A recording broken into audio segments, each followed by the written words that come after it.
بسم اللہ الرحمن الرحیم۔ السلام علیکم۔ رحمت للعالمین حضرت محمد صلی اللہ علیہ وآلہ وسلم کی ولادت مکہ مکرمہ میں ربیع الاول 571 عیسوی یعنی عام الفیل والے سال میں ہوئی۔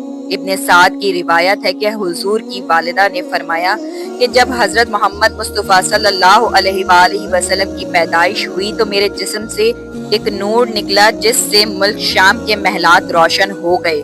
جس رات آپ اس دنیا میں تشریف لائے اس رات کعبے میں رکھے تمام بت منہ کے بل گر پڑے اور اس طرح کے بے شمار معجزات کا ظہور ہوا جو اس بات کی علامت تھی کہ اس کائنات کا رہبر اور ہادی اس دنیا میں تشریف لا چکے ہیں۔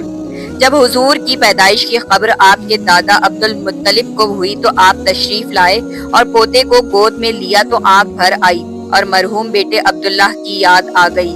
دراصل آپ صلی اللہ علیہ وآلہ وسلم کی پیدائش سے قبل ہی آپ کے والد عبداللہ وفات پا چکے تھے۔ جناب عبد المطلب حضور کو خانہ کعبہ میں لے گئے اور اللہ سے ہر قسم کے فتنہ و شر سے محفوظ رکھنے کی دعا کی۔ جناب عبد المطلب نے آپ کا نام محمد رکھا۔ حضور صلی اللہ علیہ وآلہ وسلم نے 3 دن تک اپنی والدہ بی بی آمنہ کا دودھ پیا۔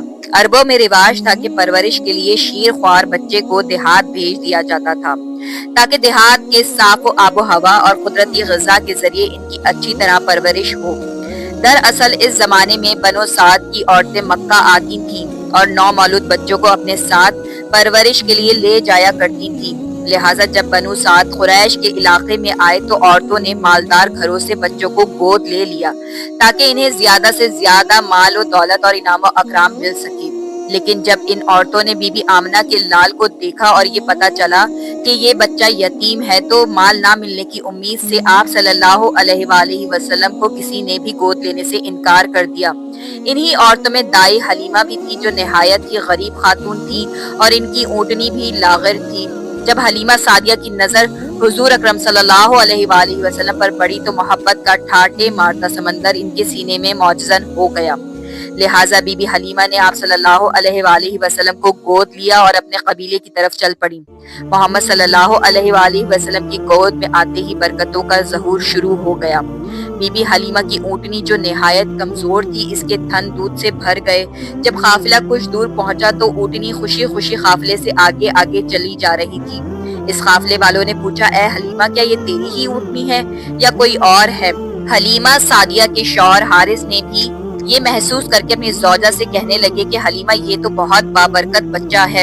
حلیمہ سعدیہ نے کہا، واقعی مجھے بھی یہی امید ہے کہ یہ نہایت ہی بابرکت بچہ ہے اور خدا کی رحمت بن کر ہم کو ملا ہے۔ جب بی بی حلیمہ سعدیہ قافلے کے ساتھ اپنے گاؤں پہنچی تو وہاں سخت قحط پڑا ہوا تھا۔ تمام جانور کے تھن میں دودھ سوکھ چکے تھے، لیکن حضور صلی اللہ علیہ وآلہ وسلم کو لے کر جب بی بی حلیمہ اپنے گھر میں تشریف لائیں تو بکریوں کے تھن دودھ سے بھر گئے۔ بی بی حلیمہ خود فرماتی ہیں کہ اب روزانہ میری بکریاں چراگاہ سے واپس آتی ہیں تو ان کے تھن دودھ سے بھرے ہوتے ہیں، جبکہ ہر طرف سوکھا پڑا تھا اور لوگوں کو اپنے جانوروں سے ایک قطرہ دودھ نہ ملتا تھا۔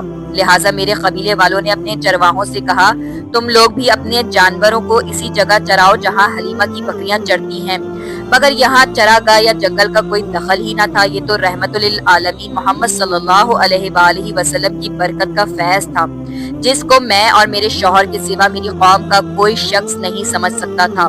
حضور اکرم صلی اللہ علیہ وآلہ وسلم کے آنے کے بعد سے اللہ کی طرف سے بی بی حلیمہ مسلسل اضافے اور خیر و برکت کا مشاہدہ کرتی رہی۔ حضور کی ابتدائی 2 سال حلیمہ سعدیہ اور ان کے شوہر حارث کے گود میں گزرے۔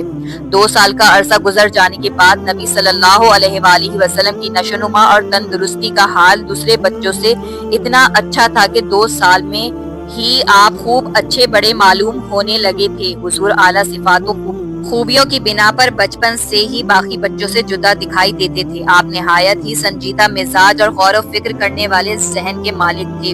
جب حلیمہ سعدیہ کے بیٹے حضور کو اپنے ساتھ جنگل لے جاتے اور بکریاں چرایا کرتے تو واپس آ کر بی بی حلیمہ کو بتاتے کہ اے امی جان، محمد بڑی شان والے ہیں، جس وادی میں جاتے ہیں ہرا بھرا ہو جاتا ہے، دھوپ میں ایک بادل ان پر سایہ کرتا رہتا ہے، ریت پر آپ کے قدم کا نشان نہیں پڑتا اور جنگل کے جانور محمد صلی اللہ علیہ وآلہ وسلم کے قدم چومتے ہیں۔ ایک روز بی بی حلیمہ سعدیہ نے حضور کو واپس مکہ لے جانے کا ارادہ کیا، لہٰذا جب نبی کریم صلی اللہ علیہ وآلہ وسلم کی عمر مبارک 4 یا 5 برس ہوئی تو حلیمہ سعدیہ آپ کو مکہ واپس لے آئیں اور آپ کی والدہ بی بی آمنہ کے سپرد کر دیا۔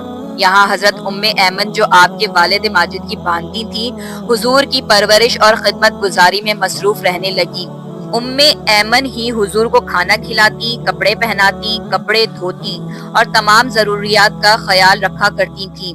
رسول اللہ صلی اللہ علیہ وآلہ وسلم ام ایمن کی محبتوں اور خدمات کو ہمیشہ یاد کیا کرتے تھے۔ ابھی حضور کو اپنے والد کے سائے سے محرومی کا شعور بھی نہ تھا کہ آپ کی والدہ بی بی آمنہ بھی وفات پا گئیں، لہٰذا اب آپ کی پرورش کی ذمہ داری آپ کے دادا جناب عبد المطلب نے لے لی۔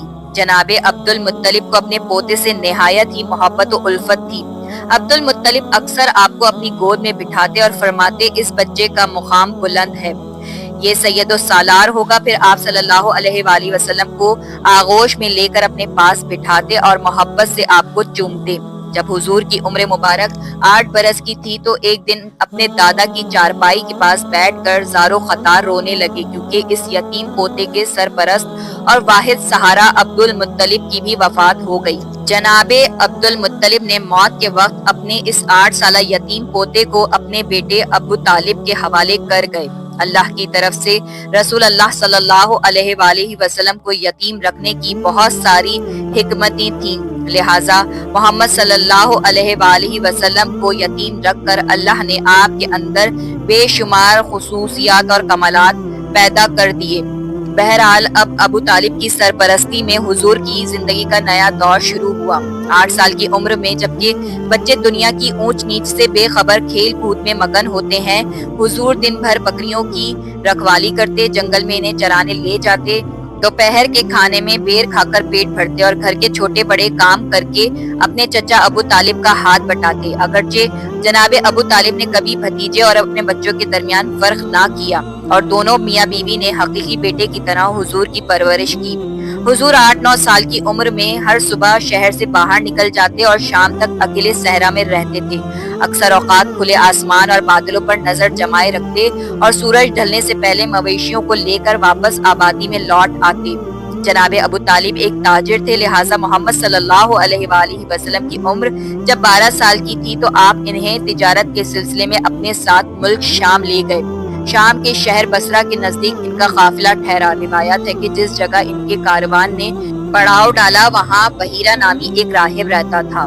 بحیرہ نے دیکھا کہ جس درخت کے نیچے قافلہ ٹھہرا ہے اس کی ٹہنیاں خود بخود جھک گئی ہیں۔ اس نے دیکھا کہ ایک 12 سال کا لڑکا قافلے میں شامل ہے جس پر بادل کا ایک ٹکڑا سایہ کیے ہوئے ہے۔ بحیرہ ایک عالم اور دانشور راہب تھا، وہ سمجھ گیا کہ یہ وہی موعود ہے جس کی بشارت ہماری کتابوں میں موجود ہے۔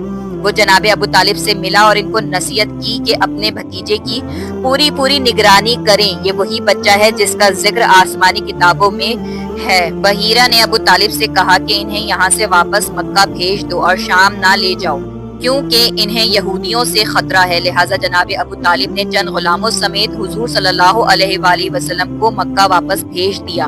جناب ابو طالب کا بیان ہے کہ میں نے کبھی بھی نہیں دیکھا کہ محمد نے کبھی کسی سے جھوٹ بولا ہو یا کبھی کسی کو دھوکہ دیا ہو یا کبھی کسی کو تکلیف دی ہو یا کبھی کوئی بیہودہ بات کی ہو۔ حضور ہمیشہ خوش اخلاق، نیک اتوار، نرم گفتگو، بلند کردار اور اعلیٰ درجے کے پارسا اور پرہیزگار رہے۔ رسول پاک بچپن میں تمام بچوں سے مختلف طبیعت کے مالک تھے۔ آپ میں باقی بچوں کی طرح شرارتیں اور شوخیاں نہ تھی، بلکہ آپ بچپن ہی سے اس کائنات کے نظام پر غور و فکر کیا کرتے تھے۔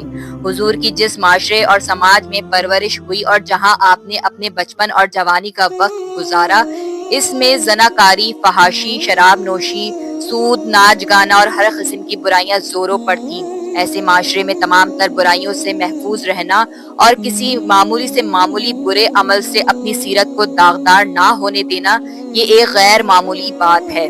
محترم ناظرین، تو یہ تھا حضور صلی اللہ علیہ وآلہ وسلم کی پیدائش کا بہترین واقعہ۔ آپ نیکسٹ کس پیغمبر کا قصہ سننا چاہتے ہیں؟ پلیز کمنٹ کر کے بتائیے، اور اگر آپ کو سچے اسلامی واقعات میں دلچسپی ہے تو پلیز میرے چینل کو سبسکرائب کر لیجئے۔ شکریہ۔